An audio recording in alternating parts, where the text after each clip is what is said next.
మా హారికి ఇందులో బెండకాయలు వేసావని అడుగుతుంది. చింతకాయ పులుసులో వేయలేదమ్మా నేను, మళ్ళీ సార్ ఎప్పుడైనా వేస్తానులే అన్నాను. మామూలు పులుసు అనుకుంటుందన్నమాట. నడిచేయండి, అక్కడికి వెళ్ళిపోదాం. కేకేమ్మా వేలు అన్నయ్య కేకెత్తున్నారు, వెళ్ళి కూర్చో. దానికి వెళ్ళలేదు, వాసన. చేపల బిర్యానీ బాగా నచ్చింది, హారిక తింటుంది కదా, వాసన నచ్చేసింది దానికి. హాయ్ అండి, విజయ లైఫ్ స్టైల్కి వెల్కమ్ అండి. పొద్దుటైతే బిర్యానీ అయిపోయింది, చాలా బాగుంది. నేనైతే హారిక కొంచెం తీసాను, వచ్చిన వెంటనే కాలేజ్ నుంచి వచ్చిన వెంటనే తింటుందని. పొద్దుటైతే మ్యాగీ పట్టుకెళ్ళిపోయింది, చేసుకుని భోజనం వండుతానంటే మ్యాగీ కావాలని మ్యాగీ తనమే చేసుకుని పెట్టింది. మ్యాగీ బాగా చేసుకుంటుంది. మరి చల్లారిపోతుంది, చలి బాగా ఎక్కువగా ఉంది కదా, వేడివేడిగా తింటే బాగుంటుంది అది. ఇదిగోండి చింతకాయలు అయితే కోసాను ఇలాగా. చాలా మంది చింతకాయలు ఇలా డైరెక్ట్ గా కూడా కుక్ చేసేసుకుంటారు. నేనేంటంటే అమ్మ చేసిన వంట చేస్తున్నాను అనమాట. చింతకాయలు ఎప్పుడైనా ఈ బాగా ముదిరినాయి కదా, ఇలా సీడ్ ఫామ్ అయిపోయిన వాటిని మట్టుకి ఇలా మధ్యలోకి కోస్తుంది. ఈ కాయ గుంజు తక్కువ, అందుకనే గింజ ఎక్కువ అని. కాబట్టి ఇది ఒగరొచ్చేస్తుందండి. మనం డైరెక్ట్ గా ఉడకబెట్టేస్తాం అనుకోండి, పిండుతాం కదా, పిండినప్పుడు ఇది ఉడుకుతుంది కదా, లోన్ సీడ్ కూడా ఉడికిపోయి ఒగరొచ్చేస్తుంది. అదే లేతకాయలు అనుకోండి, సీడ్ అవ్వకుండా అయితే కనుక మనం ఉడకబెట్టేసుకుని పిండేసుకుని పులుపు వండుకోవచ్చు అన్నమాట చేపల కూరలోకి. కాబట్టి ఇలా బాగా ముదిరిన అయితే ఏం చేయాలంటే, తొక్క చెక్కడానికి రాదు, సగం కండ తొక్కలోకి పోతుంది. పెద్ద తొక్క చెక్కేటట్టు ఏమీ లేవు. కాబట్టి నేనేం చేశానంటే ఇలా రెండు కింద కోసేసి వీటిని ఉడకబెట్టేస్తాను. చాలా బాగుంటుంది. మనం చింతకాయ కూరలు చాలా రకాల ప్రాసెస్ చేయొచ్చు. అమ్మ అయితే చింతకాయలు లేతగా ఉన్న కాయల్ని కచ్చాబిచ్చ కింద కుమ్మి, ఉల్లిపాయలు, చింతకాయలు, పచ్చిమిర్చి ఇవన్నీ కుమ్మేసి చేపలు అన్నీ కలిపి ఉప్పు కారం అన్నీ కలిపి డైరెక్ట్ పొయ్యి మీద పెట్టేది అనమాట. ఒక్కోసారి అమ్మకు ఒంట్లో బాగోపోతే జ్వరం వచ్చింది అనుకోండి, ఆ ఇచ్చుకున్న టైంలోని మేం చేసేదాన్ని. చేయడం అంటే చేపలు చేయడం కాదు, ఈ కుమ్మడం అది చెక్కేసిస్తే నేను వేసేది అనమాట. ఇప్పటికీ గుర్తుండిపోయింది నాకు. మా చిన్నవాడు నవ్వుతున్నాడు. మరే అలాంటి స్కూల్కి వెళ్తే మట్టుకి ఈ పనులు చెప్పకుండా ఉండేవారు ఏంటి, చెప్పేవారు ఏ పని ఆ పని. హారికకి అంతే. హారిక అంటే నేను కాలేజ్కి వెళ్ళాను, దూరం నుంచి వస్తుంటే ఈ పని అప్ చెప్తున్నావు, ఆ పని అప్ చెప్తున్నావు అంటది. చేసుకోవాలి, ఆడపిల్లకి అన్నాక కొన్ని కొన్ని నేర్చుకుంటే వాళ్ళకే ప్లస్ అవుతాయి. వండుకుని తినడానికి ఎక్కడికైనా వెళ్ళినా వంట రాకపోతే పరిస్థితి కష్టమే. అలా అన్నాను అనుకోండి, హారిక ఏమంటుంది, సార్ నువ్వు యూట్యూబ్ ఛానల్ ఉంది కదా, శుభ్రంగా ఆన్ చేసుకుంటాను, వండేసుకుంటాను, నాకు ఇబ్బంది ఏంటంటది హారిక అయితే. నేను అదే అనుకుంటాను, ఇలా కూడా మీకు ఉపయోగపడుతుందా అమ్మ అనుకుంటాను నేనైతే. మరి అంతే కదా, వీడియో చూస్తుంది, రెసిపీలు నచ్చితే అన్నీ చేసేసుకుంటుంది. ముందుగా అయితే ఆయిల్ వేస్తున్నానండి. అయితే చింతకాయ పులుసుకి మరి రైస్ అయితేనే బాగుంటుంది కదా. రైస్ అయితే ఇంకా రెండు పొయ్యిల మీద రెండు అవుతున్నాయి కాబట్టి నేను రైస్ కుక్కర్లో పెట్టేద్దాం అనుకుంటున్నాను. మనకి చక్కగా దాని పని అది అయిపోతుంది, దీని పని ఇది. ఇప్పుడైతే ముందుగా పచ్చిమిర్చి అయితే వేస్తున్నానండి, పండుమిర్చి కూడా వేస్తున్నాను. చింతకాయలోకి మామిడికాయలకి పండుమిరపకాయలు కూడా బాగుంటాయి అన్నమాట. కొంచెం ఇవి వేగనిద్దాము. ఈ సైజు ఉల్లిపాయలు ఒక 3 తీసుకున్నానండి, ఎక్కువేం కాదు, అలాని మరీ తక్కువ తీసుకోవద్దు. అంటే స్వీట్ని అంటే చింతకాయ అంటే మరీ ఎరుపులుపు కింద ఉన్న కూర అంత రుచిగా ఉండదు. కొంచెం లైట్ స్వీట్నెస్, పులుపు ఉండాలన్నమాట, అప్పుడే నోటికి చక్కగా వెళ్ళిపోతుంది. పచ్చిరొల్లు చింతకాయ చూడండి ఎంత బాగుంటుంది, ఎందుకంటే పచ్చిరొల్లు కొంచెం స్వీట్నెస్ ఉంటుంది కాబట్టి ఆ కాంబినేషన్ అదిరిపోతుంది. ఇప్పుడు మీకు నేను చూపించబోయేది ఇంకొకటి ఉంది. అయితే రైస్ కుక్ చేయడానికి అయితే నేను కొత్త కుక్కర్ అయితే తీసుకున్నానండి. ఇదిగోండి ఆగారం నుంచి వచ్చిన ఎలక్ట్రిక్ మల్టీ కుక్కర్ మాట. ఇది మనకి 1 ఇయర్ వారంటీ ఉంది. దీని కెపాసిటీ వచ్చేసరికి 3 లీటర్స్ అండి. దీని మోడల్ వచ్చేసరికి రీగల్ అండి. చాలా బాగా ఉపయోగపడుతుంది. ప్యాకింగ్ చూసారా, ఆన్లైన్లో అయినా ఎంత దూరమైనా మన చక్కగా ప్యాకింగ్ ఎక్కడ డ్యామేజ్ లేకుండా చాలా బాగా వస్తుంది. ఇప్పుడు దీన్ని ఓపెన్ చేసి దీని లుక్ చూద్దాం. ఇక్కడ గ్లాస్ లిడ్ ప్లేట్ అయితే ఒకటి ఉందండి, ఒకటి ఇచ్చారు. అలాగే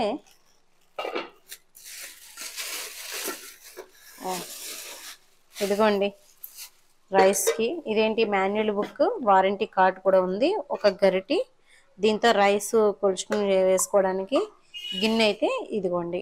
3 లీటర్స్ కాబట్టి. అలాగే మనకి టెంపరేచర్ కంట్రోల్ కూడా ఉంటుందన్నమాట, అడ్జస్టబుల్ అయితే ఉంది. ఇదిగో ఇక్కడే ఉంది మనకి, ఇది కూడా ఓపెన్ చేసి చూపిస్తాను మీకు. ఇందులోనే మనం ఇప్పుడు రైస్ కూడా కుక్ చేసుకుందాం. బాగుంది కదా చూడడానికి కూడా, రెడ్ అండ్ బ్లాక్ కాంబినేషన్ అయితే అదిరిపోయిందండి. నేను చెప్తాను కదా, ఏదైనా సరే లుక్ వైజ్గా చూడాలి, దీని పనితనం మనకి ఎంతవరకు యూస్ఫుల్ అవుతుంది, ఇవన్నీ నేను చూసుకుంటాను. నాకైతే ఇది బాగా నచ్చింది. ఇప్పుడైతే మనం కుక్ చేద్దాము ఈ కుక్కర్లో కూడా. రైస్ అయితేని ఇక్కడైతే మనకి మీడియం ఉంది, లో ఉంది, కుక్ హై కూడా ఉంది, ఆఫ్ కూడా ఇక్కడ ఉంది చూడండి. అన్నీ కూడా మనం ఇప్పుడు కుక్ చేసుకోవడానికి నేను రైస్ కడుక్కుంటాను. ఇదిగోండి ఉల్లిపాయలు వేగుతున్నాయి కదా, ఇలా వేగుతున్నప్పుడే కొంచెం కల్లుప్పు అయితే త్వరగా వేగిపోతాయని, అలాగే అల్లం వెల్లుల్లిపాయ పేస్ట్ కూడా వేస్తున్నాను. ఇదిగోండి 1 స్పూన్ అల్లం వెల్లుల్లిపాయ పేస్ట్ అయితే వేస్తున్నాను, కొద్దిగానే వేస్తున్నాను, ఎక్కువ వేయట్లేదు. అలాగే కొంచెం ధనియాలు జీలకర్ర పొడి మాట, లేదంటే ఉల్లిపాయలతో పాటు కొంచెం ధనియాలు జీలకర్ర పొడి వేసుకోండి, ఎక్కువ వద్దు, కొంచెం వేయండి అంతే. ఇది కొంచెం వేగనిద్దాము. పసుపు కూడా వేసేసుకున్నాము, పసుపు కొంచెం ఎక్కువే వేస్తున్నాను, చేపల కూర కదా. ధనియాలు జీలకర్ర కొంచెం అల్లం వెల్లుల్లిపాయ అంతే. ఇవి వేయకుండా కూడా పులుసు పెట్టుకోవచ్చు, అలా కూడా బాగుంటుంది. కొంచెం కారం ఎక్కువ వేసుకోవాలి. నీసు వాసన, పెద్ద చేపలు కాబట్టి నీసు స్మెల్ వస్తుంది కాబట్టి ఖచ్చితంగా కొంచెం ధనియాలు జీలకర్ర పొడి అల్లం వెల్లుల్లిపాయ వేసుకోవాలి. కారం ఇదిగోండి, కారం కూడా ఎక్కువే పడుతుంది, చింతకాయలు ఉన్నాయి కదా, పులుపు ఉంటుంది కదా, దానికి తగ్గట్టుగా వేసుకోవాలి. ఇదిగోండి ఇది కొంచెం అలా వేగిన తర్వాత మనకి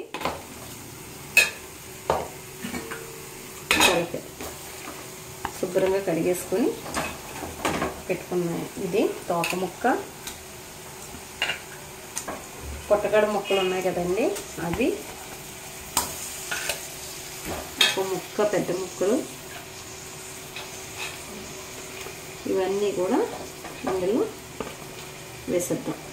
ఇదిగోండి కొంచెం నీళ్ళు వేస్తాను, ఎక్కువ ఏం వేయట్లేదు. ఆ ఉల్లిపాయ కొంచెం చాకు ఉడికేదాకా. ఇదిగోండి ఈ లోపల చింతకాయలు కూడా అయిపోయినాయి, ఇవి కూడా తీసేద్దాం.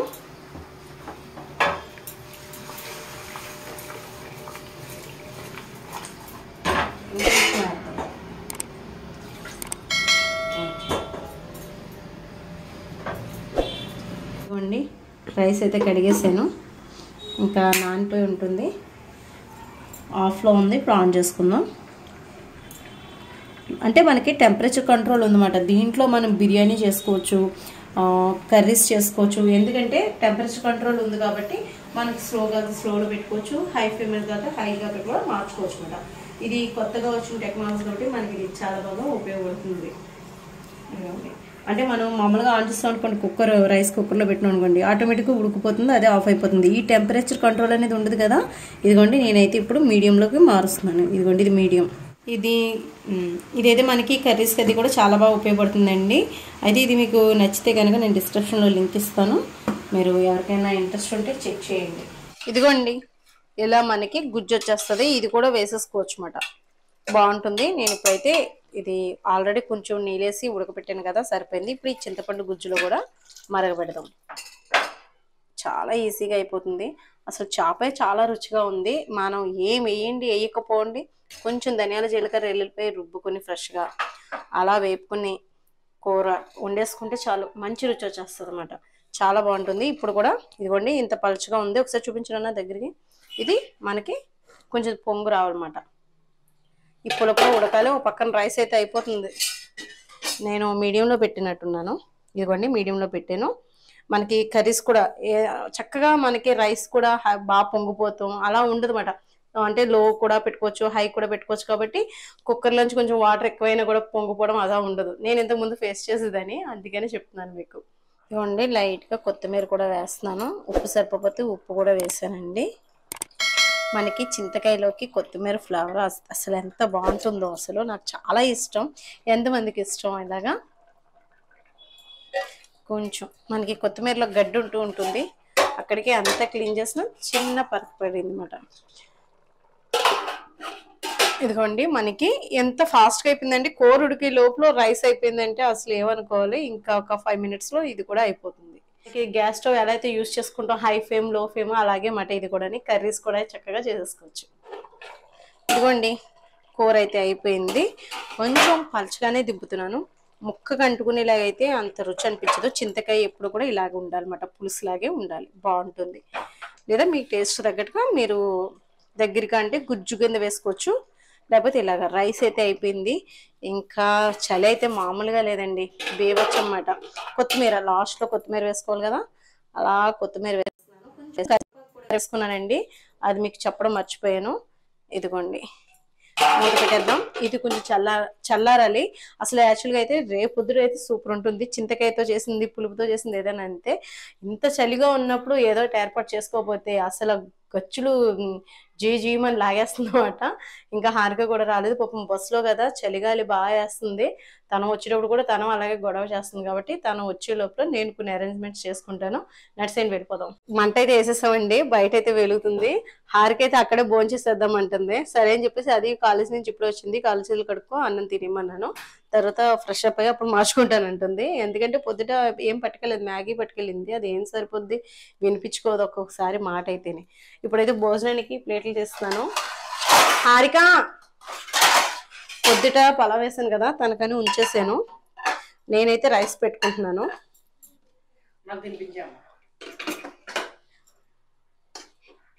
మీరేమైనా చిన్నపిల్లలు ఏంటి తినిపించేయడానికి? ఎప్పుడు చిన్నపిల్లలే, తల్లికి చిన్నపిల్లలే. చూసేవాళ్ళు అంటారు, నన్ను అంటారు, ఇంకా తినిపిస్తున్నారు మీరు, ఏమైనా వాళ్ళు ఏమైనా చంటి పిల్లలు అనుకుంటున్నారా అని. అది నిజమేలే. నాకు ఫస్ట్ ఫిష్ పులుసా, బిర్యానీ ఉంది. నేను తినేనైతే తినేసి బయటే తింటా మరి. సరే, ఇదిగో పట్టుకెళ్ళి. మంచినీళ్ళు కూడా పట్టుకెళ్ళండి. అయితే ఇదిగోండి కూర వేడివేడిగా ఒక ముక్క వేస్తున్నాను. చూపించినాను. పులుసు అయితే బాగుంది, పొట్టకడ ముక్క వేస్తున్నాను. ఒక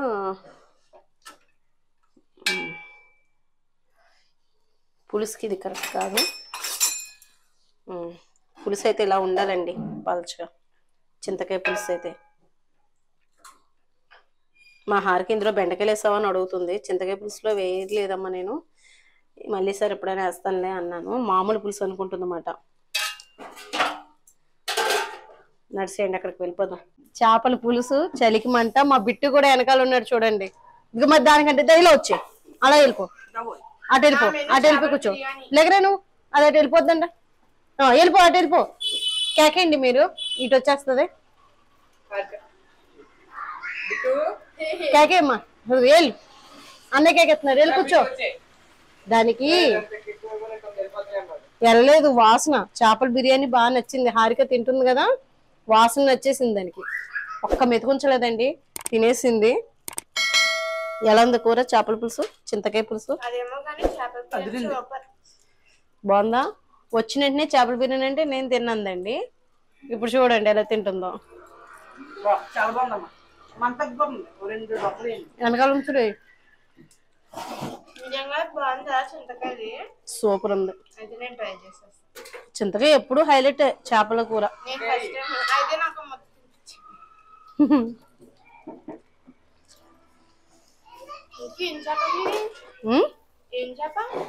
గోదావరి చేప నిజంగానే చాలా బాగుంది. ఎక్కువ పులుపు వేసుకోకుండా తింటే నేను అదే అన్నాను, నోరు చచ్చిపోయినట్టు అయిపోయింది చాలా. రేపు పొద్దునకి ఇంకా బాగుంటది. వెచ్చగా బాగుందండి నిజంగా. కాళ్ళు అయితే ఐస్ లో అయిపోయి, తిమ్మిర్లు వచ్చేసి చల్లబడిపోయి, వామ్మోయ్ ఇంత చలి అయితే నేను అసలు పైన మానేమో. పాపం అవి ఎలా ఉంటున్నాయో.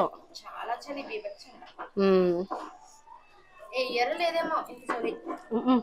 బిట్టుగాడు గోలెట్టేస్తున్నాడు కదా, అక్కడికి దానికి ఎన్ని వేసాను, దుప్పడు వేసాను, మళ్ళీ గోన్ సంచి చేసాను, ఎన్ని వేసాను, బిట్టుగాడు అలాగే గోలాడుతున్నారు.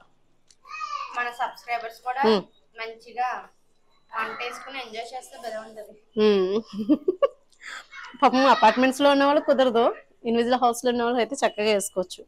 పల్లెటూరులో అయితే ఇంక ఇదే పని, రోడ్ సైడ్ ఇంటి రోడ్డు మీదకి వచ్చి ఉంటారు కదా, గడ్డి మెట్లు ఉంటాయి కదా, అంత గడ్డి తెచ్చుకుని కాసేపు కాసేసుకుని లోపల. అమ్మమ్మ అయితే పొయ్యి వెలిగించినప్పుడు బొగ్గులు తీసుకొచ్చి ఒక ఇనుప దాంట్లో గిన్నెల్లో ఉంటాయి కదా, మంచాల కింద పెట్టేవారు, కుంపడ కింద వెచ్చదనం కోసం. అబ్బా నిజంగా చాలా బాగుందండి. చలి మంటలో నిజంగా ఎంత హాయిగా అనిపిస్తుందో. పాదాలు కూడా పెట్టుకుంటాను, చల్లగా కొంచెం చల్లబడిపోతున్నాయండి గచ్చులకి ఏమో, మరి టైల్స్ మూలనేమో బాగా పడిపోయింది టెంపరేచర్. రేపు కూడా ఇలాగే ఉంటది అంటున్నారు కదా. అసలు మంచులో ఉన్న వాళ్ళ పరిస్థితి ఏంటి, కాశ్మీర్ లో అసలు ఎలా ఉంటారో అది నాకు అదే అర్థం కాలేదు. మంచు చూడగానే ఇష్టపడదాం కానీ చలిని మట్టుకి తట్టుకోలేము, అదేటో మరి. కానీ చింతకాయ పులుసు అయితే చాలా బాగుంది. తప్పకుండా మీరు కూడా ట్రై చేయండి. మా ఓడు అసలు చింతకాయలు ఈ అలాంటివి ఎక్కువ, కానీ నాకన్నా ముందు వాడే తినేస్తున్నాడు, అంత బాగా నచ్చేసింది. చేప ఏపుడు తప్ప మామూలు ముక్కలు కూడా తిండో, అలాంటిది చక్కగా తింటున్నాడు, బాగా నచ్చిందండి. మా హారిక కూడా బిర్యానీ వేడివేడిగా తింటే సూపర్ ఉంది, ఇప్పుడు కూడా బాగుంటది. కానీ ఇది తినడం వల్ల దానికి పులుపు మీద ఉండిపోయింది. కానీ నువ్వు చేపల పులుసు వేసుకుని బిర్యానీ తిను, బాగుంటది, కాంబినేషన్ అదిరిపోద్ది. దాంట్లో ఉల్లి చట్నీ కన్నా రైతా కన్నా ఈ చింతకాయ పులుసు వేసుకుని తిను, బాగుంటది. గోంగూర ఎలా కాంబినేషన్ బిర్యానీలోకి అలా అన్నమాట. హారిక వచ్చేసిన తర్వాత ఇలా అయితే మంట కాసుకుంటున్నాం. ఇంక ఈ బాక్స్ పైన పెట్టాను, మా సాయిరం అనమాట పనికిరాదని తీసేసాడు. ఇంకా సరే నాకు ఎలాగా ఉపయోగపడుతుంది అని అనిపించి నేను ఇది ఉంచాను. నిజంగా ఈ రోజు యూస్ఫుల్ అయింది. ఆడు దుప్పుడు ముచ్చేసి పడుకున్నాడని మా పెద్దోడు మంట వేసిన వెంటనే వచ్చేసాడు అనమాట, చలిగా ఉందని చెప్పి. ఇందాక నుంచి రమ్మంటే రాలేదు, మంట వేయగానే వచ్చేసాడు అనమాట. ఇదండి ఈ రోజు వీడియో నచ్చితే కనుక లైక్ చేయండి, షేర్ చేయండి, సబ్స్క్రైబ్ చేసుకోండి. ఇంకా సంక్రాంతి వస్తుంది కదా, ఇంకా ఇలాగే ఉంటుంది చలి మంటలతో, అది చాలా బాగుంటుంది. క్రిస్మస్ ఇవన్నీ కూడా కూర వేసి తెచ్చుకో.